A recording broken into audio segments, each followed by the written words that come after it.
अजी रखी हा सलामत हमला भरवा के बाबा। अजी रखी हा सलामत हमला भरवा के बाबा। जी कान्हा पले ले ही ओ हमें कवरवा ए बाबा। कान्हा पले ले ही ओ हमें कवरवा ए बाबा।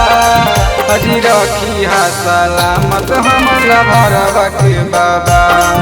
अजी रखी हा सलामत हमला भरवा के बाबा। अजी रखी हा सलामत हमला भरवा के बाबा। अजी रखी हा सलामत हमला भरवा के बाबा।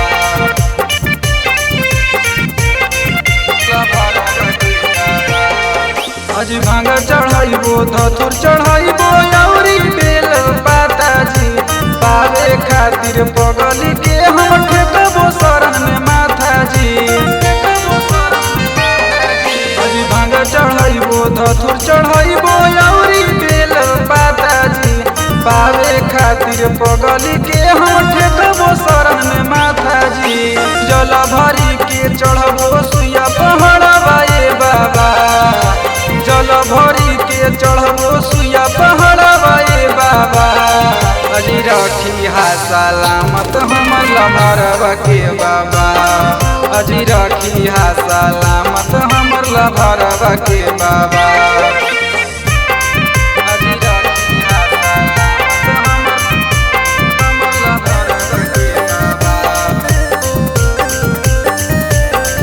अजी रखी हा सलामत हमला भरवा के बाबा।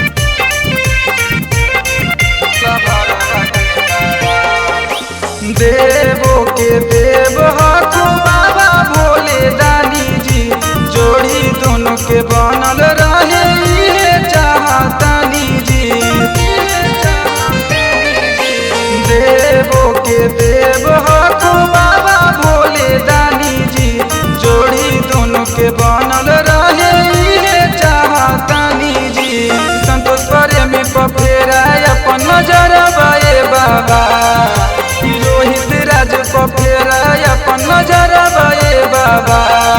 अजी रखी हा सलामत हमला भरवा के बाबा।